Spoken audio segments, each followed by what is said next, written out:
Hello and welcome back to the JW Thoughts channel. My name is Wally and today we are jumping back into the convention drama that we started yesterday. So if you guys don't know, a link will be in the description, or you can just go to the channel page. You'll see it was from yesterday. Now we're in part 2.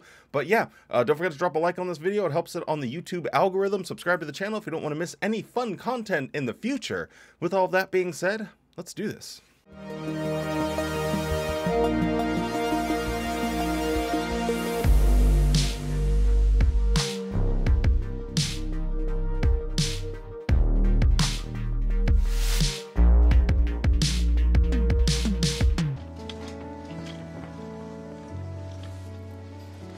You know, I really like that doctor. What was he, 15? You know, he's not going to be practicing on me. I'm gonna keep packing your stuff, okay? Okay, dear.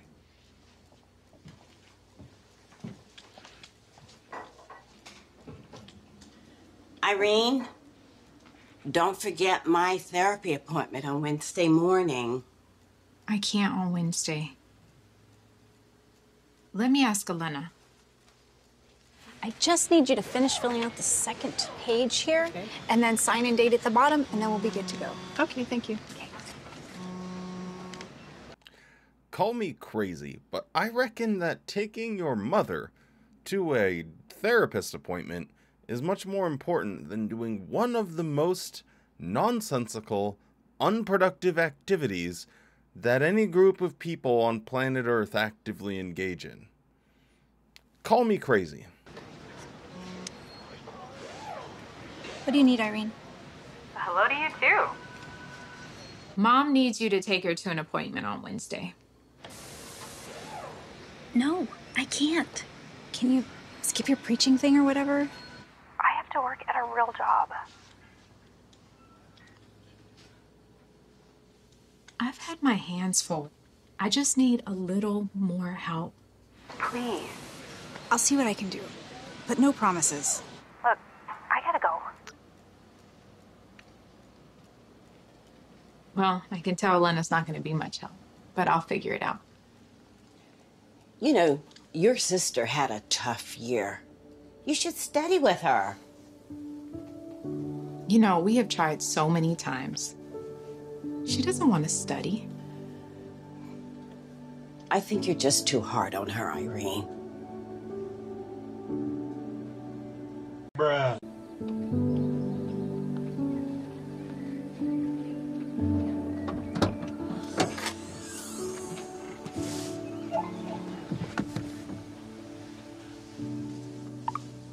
Hey, I swapped shifts so I could take Mom on Wednesday. You owe me, little Miss Righteous. Maybe she would study. What, Elena? There's nothing I can do. Weren't you close growing up? Grandma thinks you can reach her heart.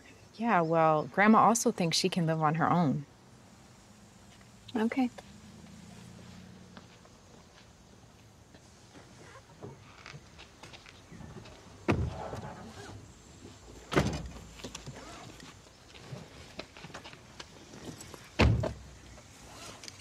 I know you tried, but just don't stop trying, okay?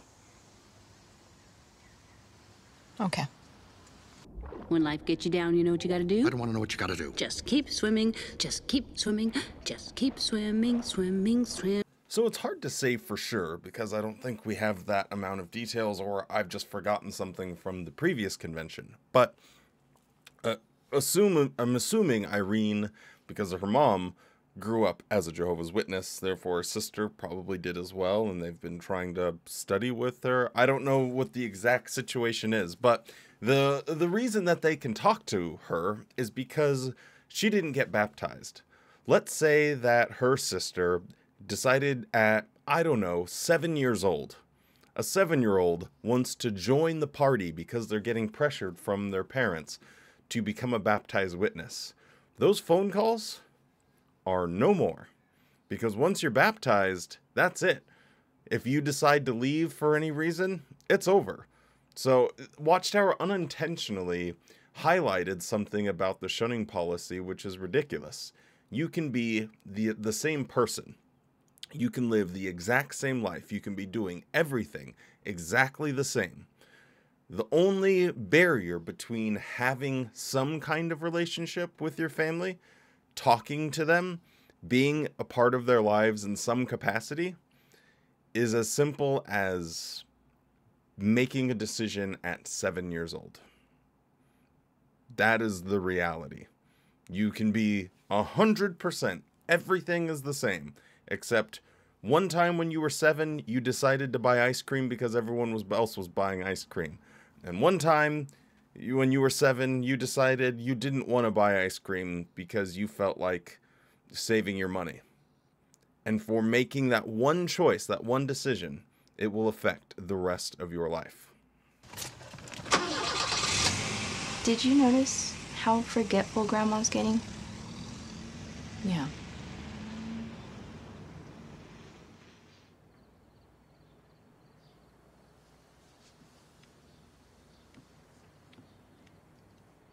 With all humility and mildness, with patience, putting up with one another in love. Thank you. You're the best.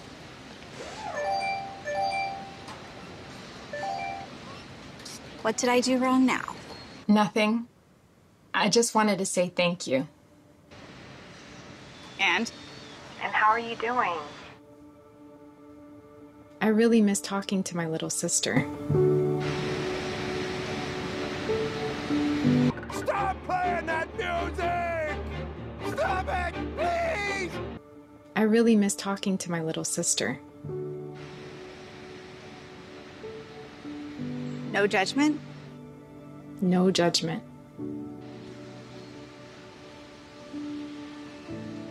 Okay. I don't know if you know this. But I went to see Mom the other day.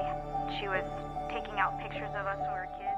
Remember when she... Now, as I mentioned in part 1 of this video, everyone's self-worth is tied to what they can do for the organization. So she is only attempting to have a relationship with her little sister again because she has a renewed hope that she will start studying and become a Jehovah's Witness. If she doesn't do that, she'll go right back to where she was before and be rude to her, be judgmental, and essentially not talking to her unless she needs something. So this is your room here on the right.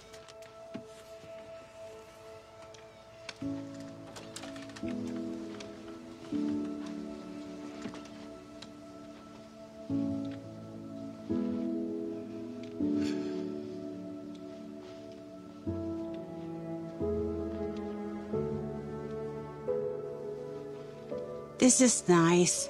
Thank you. You're welcome. You're welcome. We'll let you get settled in, okay? Love you, Grandma. So, do you want anything else? Irene, you know this is not what I wanted.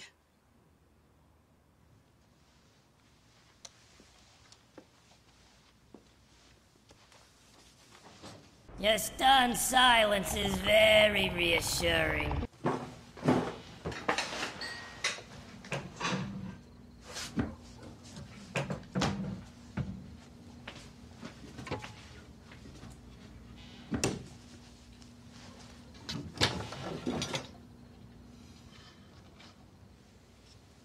Mom, where's all my kitchen stuff?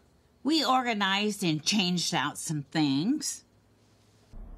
That's the way it has to be. We? The girls and I did. You know, it's not your thing, Irene. We decided my stuff is better. You'll see. Remember that time in last year's convention, Irene, when you threw out that desk that was so important to your daughter without asking her? Previously on Lost. What's wrong? Where's the desk? We had to get rid of it. This one's better for everyone. You mean it's better for him? For Max? What are you saying? What do you care? Don't talk to me like that. Get back here.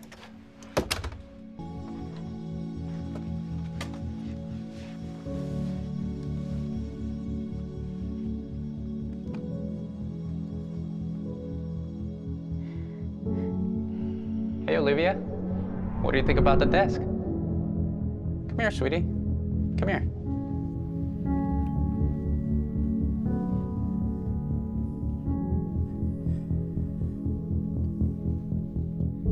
So you never forget that I love you. I hope you like it. Dad did that for her just before he died. When you threw it out, even though you knew, it reminded her of her father that passed away. Remember when you just chucked it out? Like, oh, it'll be better for everyone. Like mom, like daughter, apparently, this family is just made up of a bunch of insufferable people. But it's a little bit more excusable for the mom because even they mentioned she's kind of losing some of her memory. She's not able to live on her own anymore. Maybe we can at least give someone a pass in that instance. Let them be happy. Is it really that big of a deal? Maybe it makes her really happy to use her kitchen stuff and things like that. It's not going to be the end all of the entire world. Probably not something to get that upset about. I would say that you throwing away the desk, that was way more offensive. And yet you were making it about your daughter not being, what was it, pursuing peace or whatever, that was the convention, her not accepting change and everything.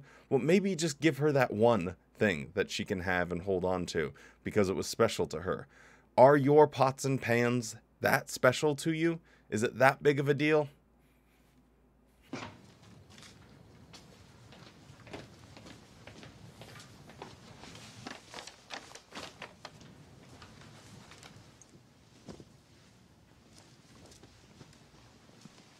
Hey, babe. Are you okay? Max, how many times have I asked you to take your shoes off at the door? Sorry, I keep forgetting. I was just making sure you were okay. Just clean. And it's like you don't even care about how hard I work. Shut your mouth when you're talking to me.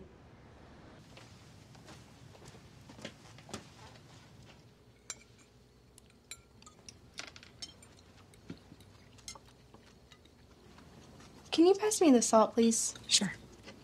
I was hoping she would have another irrational blow up because that's what's consistent in all of these. Someone just loses their damn mind for a little while.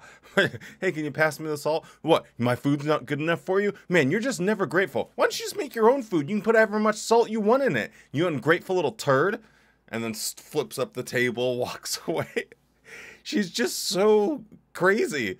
I thought I told you to take the shoes off. You don't even appreciate anything. I've been doing all that. I understand that can be very frustrating, but also he clearly sensed something was wrong, and taking his shoes off wasn't the highest priority. Checking on you, he was doing the right thing. The right thing in this particular instance is don't take your shoes off. Go and check if your wife's okay. But no, that's not what she sees. She sees the damn shoes and loses her mind. Can you pass me the salt, please? Sure. Thank you. Mm-hmm. These need more than salt. Irene, why didn't you make these homemade? They are. Like, oh my God! There's no salt, there's no pepper. And I'm like, what the?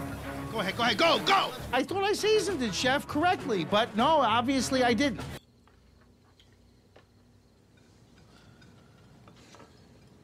I think they're great. Thanks.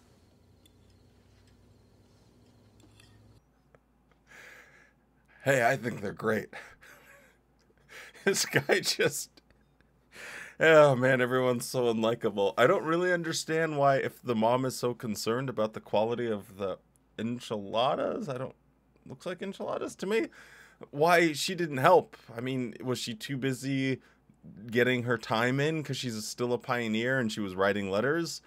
I mean, she doesn't need to actually like be standing up, moving around in the kitchen, but I'm sure she could find a pretty comfortable place to sit and be like, no, you need to put that in there. Or maybe Irene was like, no, I want to cook them my way. I don't want you in the kitchen with me. Whatever the case might be, I have a rule I live by. Your ability to complain about something is in direct correlation to how much effort you put into it.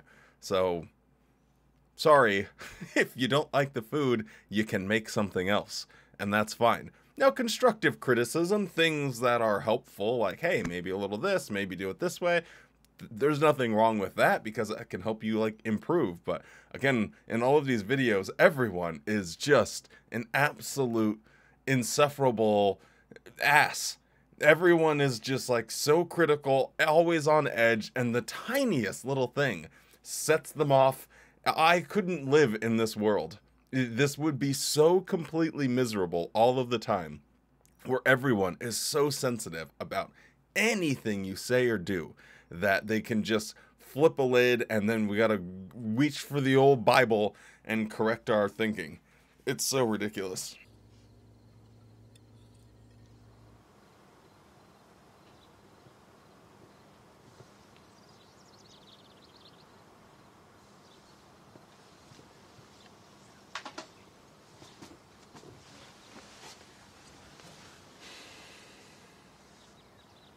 Sorry about earlier.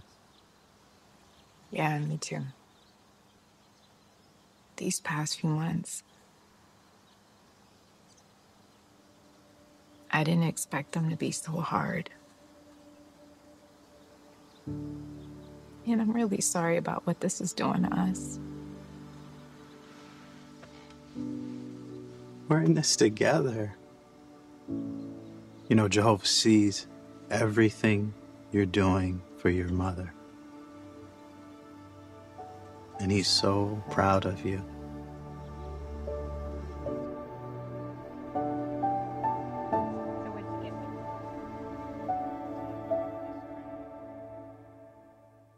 And the problem keeps persisting. When you tie everything to, well, God's watching and I need to make sure I'm doing this for him because I want to get to the paradise so that I can have all of the honeydew melons that I can get my lips around. Instead of just doing the right thing because doing the right thing feels good, it makes other people feel good, and it makes the world a better place. And when more people do that, it's just a nicer community to live in. It's a nicer family to live in. They're nicer friends to be with. I don't think I've lost my marbles completely here, but I think it's okay to do things just because objectively it's the right thing to do. Like making sure your mother is taken care of, providing for her needs, prioritizing her needs because she's lived a long time, she's raised you, she's supported you, blah, blah, blah. Maybe it's your time to give back and not act like a little turd. I know, sure, it can be hard, but that's the point. Sometimes sacrifice for a good reason is fine. And that's all the validation you need because you know you're doing the right thing. But no, not with Jehovah's Witnesses, because they are stuck in the mind of a child. And they need big sky Jehovah daddy to come through and give them their lollipop and say, good job, bucko. And they do this by means of the governing body and the elders. Yeehaw, woohoo, all around. I would much rather see someone that can, inside, think to themselves, yes, I know this is hard, but I'm doing it for the right reason, and that gives me satisfaction. That is what it means to be a real human being. And this just goes to show you how miserable it is being a Jehovah's Witness, because you tie everything about your worth to free work for Watchtower.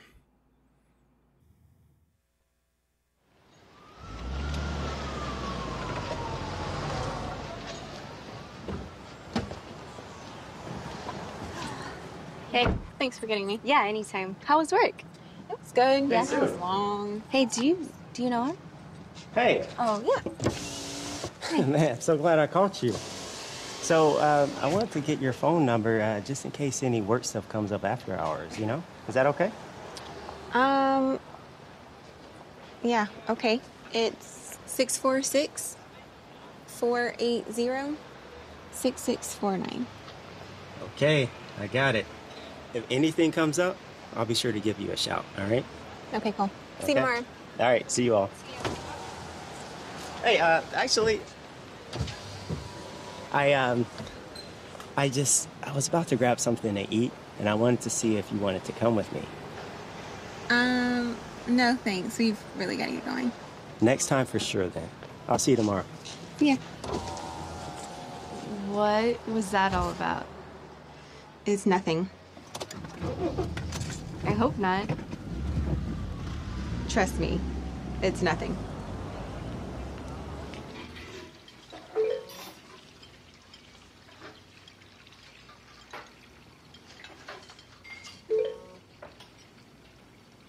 I can guess who that is.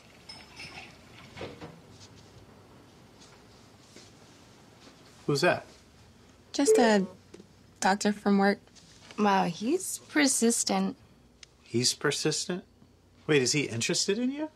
I like how everything is, when it comes to parenting, is like a shock to this guy. He might be interested in you? Whoa! I've never heard of two people being interested in each. What do you think they do? He probably wants to get to know you better, maybe even wants to have sex with you. Disgusting. Disturbing. What an evil person this is. Like, how is this shocking to you? How, Dad of the Year, I must ask, how is this, of all of the crazy kooky things that go into parenting, how is this one that two people might be interested in each other? Why is that one the one that's like, you think he might be interested in you? Yeah, it's what happens every single day, every day, all of the time, forever. Who's that? Just a doctor from work. Wow, he's persistent. He's persistent? Wait, is he interested in you? I guess. When were you going to tell me about this? There's nothing to tell. You told him no, right? I haven't. I don't... Wait, you haven't told him no? No. Not yet. I've taught you better than that. You know you have to be firm from the start. It's not that simple. It is that simple, and you need to do it now.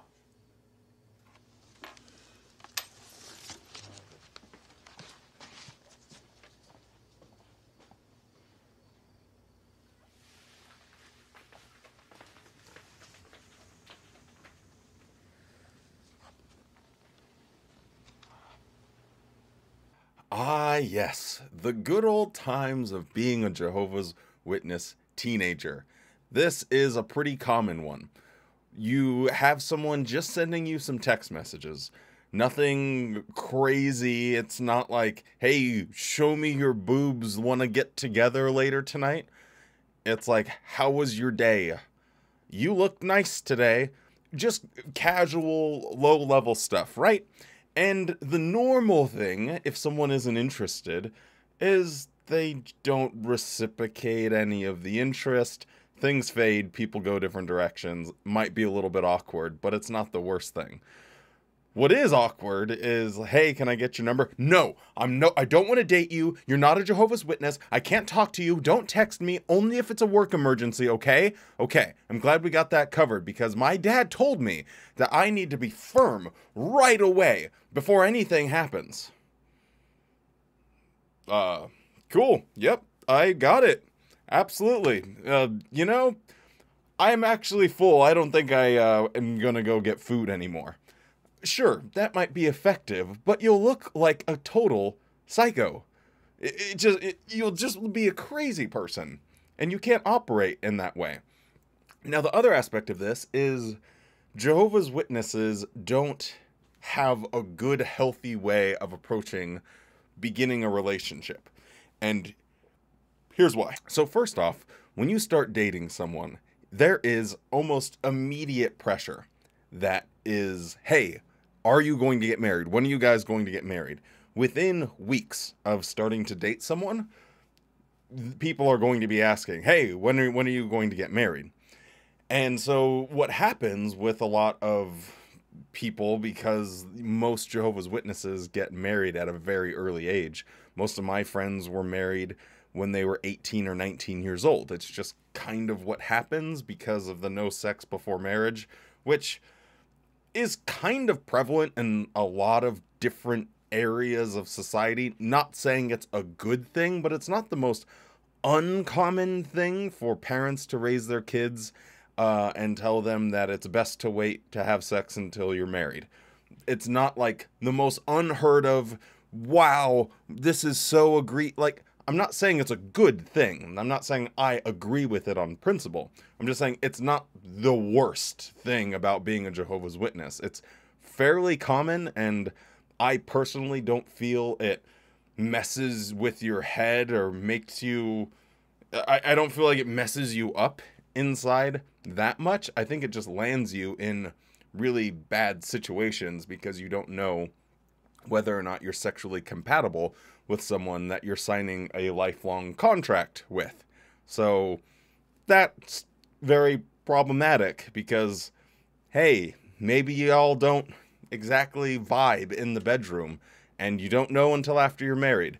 So that's more where my head goes. So it's more of a bad idea, but I wouldn't go so far as to saying it's like this thing messes people up, because then there would be way more messed up people on the earth, and all of human history would be marred by all these messed up people, because it's kind of been a staple for thousands of years. Going into most religions have this, don't get married or don't have sex before you get married. So anyway, that's a whole other thing about sexual repression and Jehovah's Witnesses that I've never really been able to get my head around. It's like, well, we're not allowed to watch porn.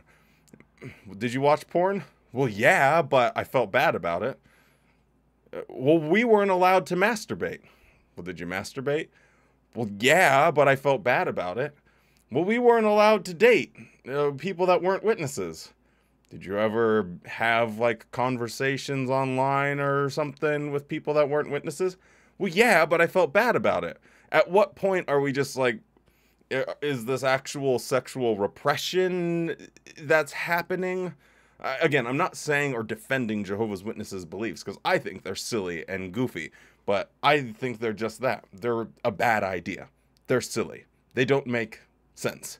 But I don't think that it does like this irreparable damage to my brain and how I fundamentally approach relationships and sex. It's like, it wasn't that serious, because at the end of the day, we all watched porn and we all masturbated, we all dated, just it was like secretive.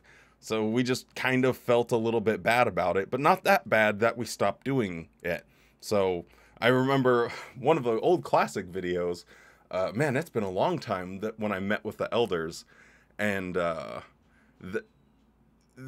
forget exactly what we were talking about. Just about like obeying every single rule and everything, and I just like asked them, like, have you guys ever masturbated? And of course, like, one of the elders like just straight up admits it. It's like, okay, so no one follows all of these rules, like, because they simply don't. It's just not realistic. So anyway, that just a random, weird, out of left field rant. I don't even know where that came from.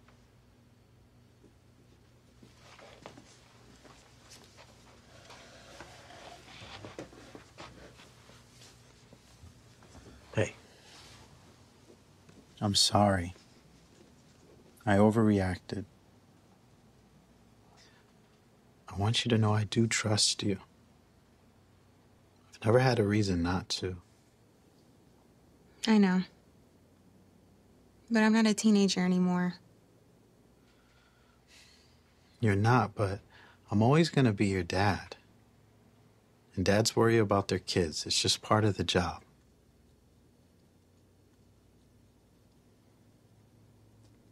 I really need this job to pioneer.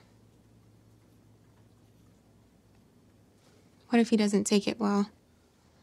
That could happen.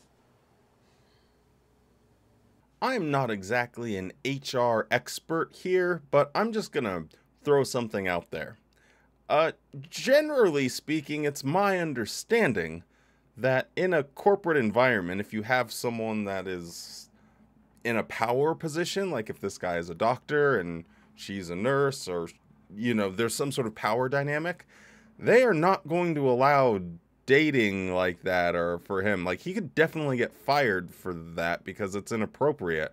I mean, I think a basketball coach got fired for just the same thing, because there's a power dynamic there, right? And so companies are like, no, we don't need any of this. You can't be dating, sorry, doc, but you can't be dating the nurses. Just find someone else. You'll be fine. I'm sure you'll figure it out, because we don't want to deal with this garbage, because there's all sorts of promotions or whatever the case might be. And I don't know how it works inside of a hospital, so I might just be completely wrong on this one, and I'll eat crow if that's the case and some HR expert tells me I'm crazy. But if this was me and I was in this situation and I'm like, well, I don't want to ignore his advances, or I don't want to say no because I'm scared of how he might react, that is an HR problem. That is why they have these rules within the company. Because if you're scared to tell him no, that is a massive problem. So we have ways around this. We have resources for you to go and report this guy to HR because he might be violating a code of conduct. It's as simple as that. Sorry, doc, you can't just do whatever you want. You can't just screw whoever you want. That's not how things work around here, bucko. So clean it up, get in shape, figure it out, but whatever you're doing, it needs to stop now. And so here's your warning. The next one is you're fired. See you later. 07. But I don't understand why her dad would...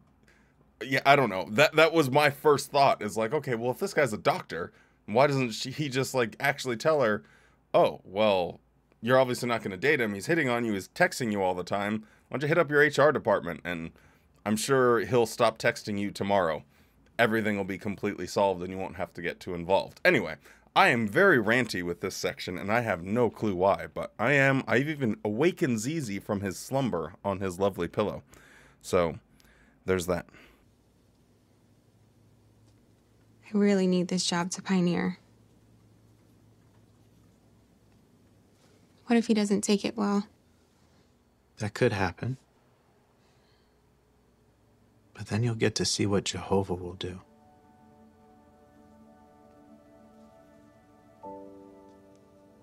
I'll talk with him tomorrow.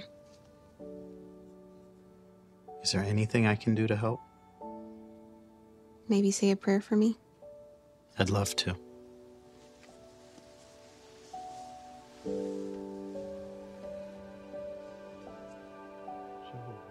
I would rather gargle Drano mixed with Everclear while sitting on a cactus naked as a giant lobster shaves my balls with a potato peeler than have this guy be my dad.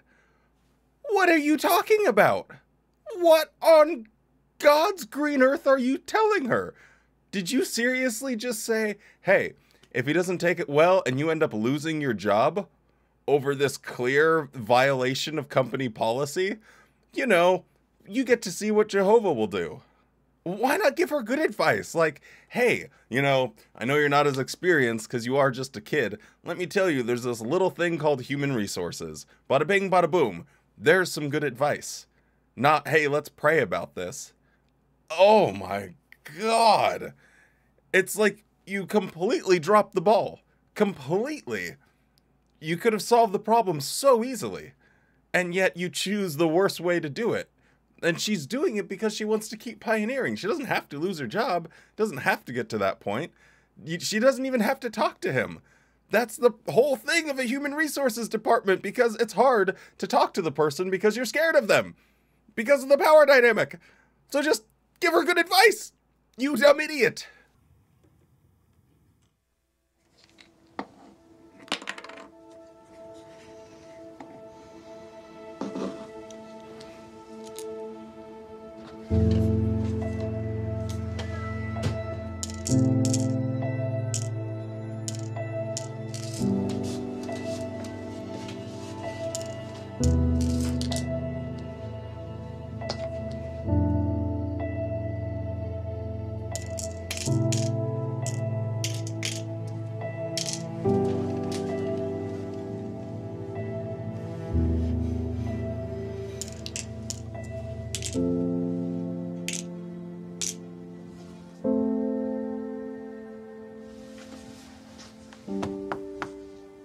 Mom, do you want some fresh air?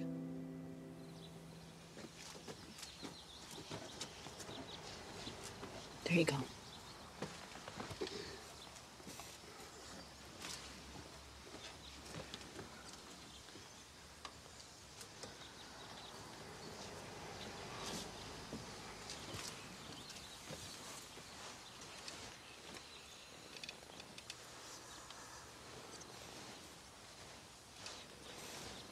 I'm getting hot.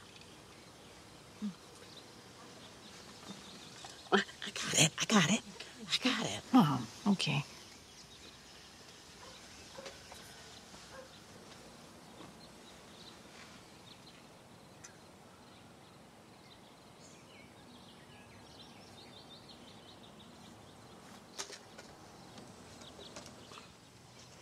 Mom, it's not time to take your pills. Mom, it's not time. I want to take my pills. It's not time. I want to take my pills. Mom, stop. Irene, I want to take my pills. Do you know how long it takes me to do this? I am no expert in elderly care of any kind. I have no medical expertise or training whatsoever, so I'm really just shooting from the hip here. But if I'm dealing with someone that potentially, as they said before, is losing their memory, maybe is becoming disoriented, I don't think I'm going to have all of their pills just sitting out in an accessible place, because this could happen. Or if you're not watching, maybe she zooms out there on her walker and takes... You want to keep pills in a safe location, because pills taken against a doctor's recommendation or against like a safe level of intake of them could be deadly. So why are they sitting out on a table?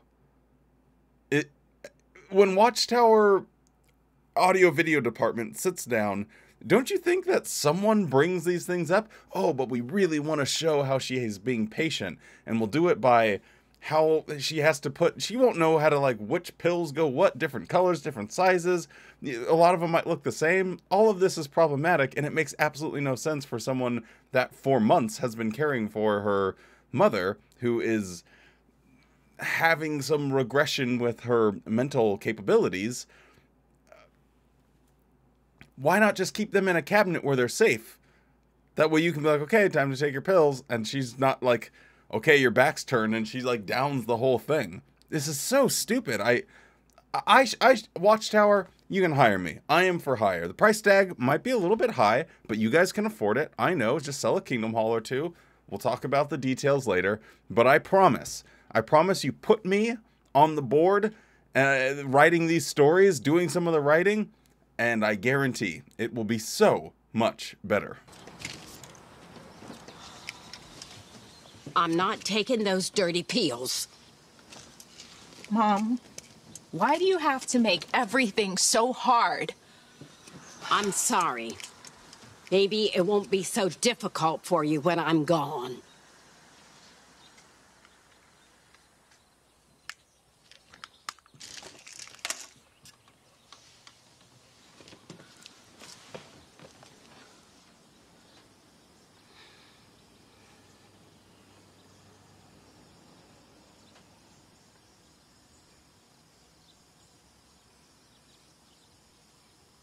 Mom, I know this is hard for you. It's hard for the both of us.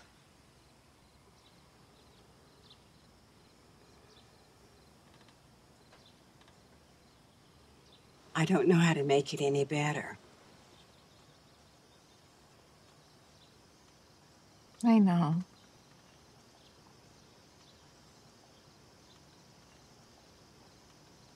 But I love you. And I want to do this for you.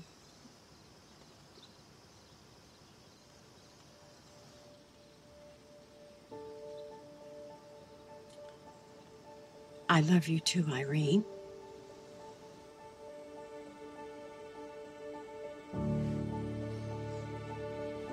At a certain point, after watching all 8 of these different videos, you have to ask yourself, are they ever going to solve a problem with something other than, I know it's hard, but it's hard for me too. And I love you. Well, I love you too. Glad we got that sorted out, man. Why did we have this conversation 5 minutes ago? Is that all it took? Hey, this is hard for me. Hey, it's hard for me too. I love you. I love you. Boom. Bada bing, bada boom. I mean, that was easy.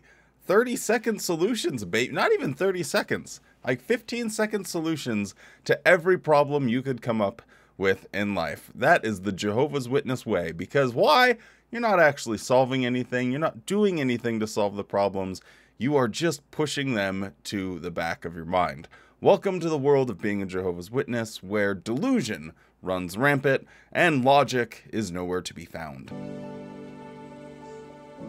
Psalm 71:14 says, "But as for me, I will continue to wait."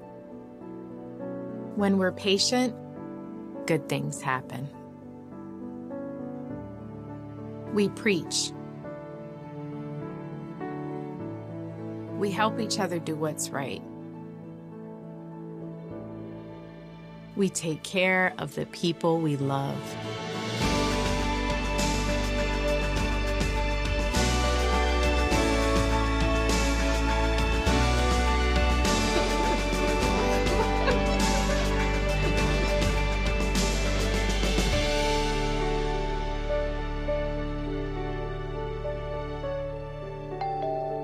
And we give Jehovah time to bless our patience. Thank you. I just got back from service. Hey, Elena. Hey. What's going on? Well, I got this in the mail.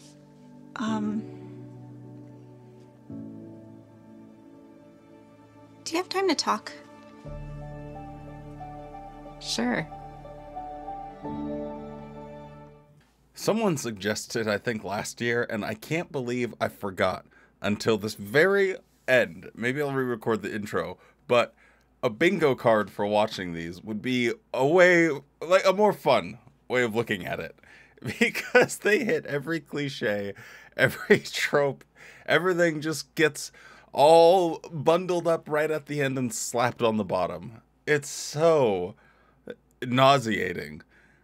Do absolutely nothing and things will be better. That is quite literally the whole moral of this entire drama, is do nothing, don't take action. The whole convention so far they should have called it exercise do nothingness. Be inactive in your life. Have some sort of dissociative disorder. I mean, not that type of disassociation. We don't want that type of dissociation, but like a dissociative disorder. And yeah, basically just look at your life from outer space and just don't worry about it. You're big chillin'. Oh man, but hey, we made it through, and I think it was a little bit better watching these without the talks, because this was like 4 hours to complete if we had like the talks in there and everything. We're much shorter otherwise. But anyway, thank you so much for joining me. Don't forget to drop a like on the video and subscribe to the channel if you're still around. Stay safe. Be kind. And Zizi always makes us smile. I was trying to think of something. That was the best I came up with. I'm sorry. I'll be better.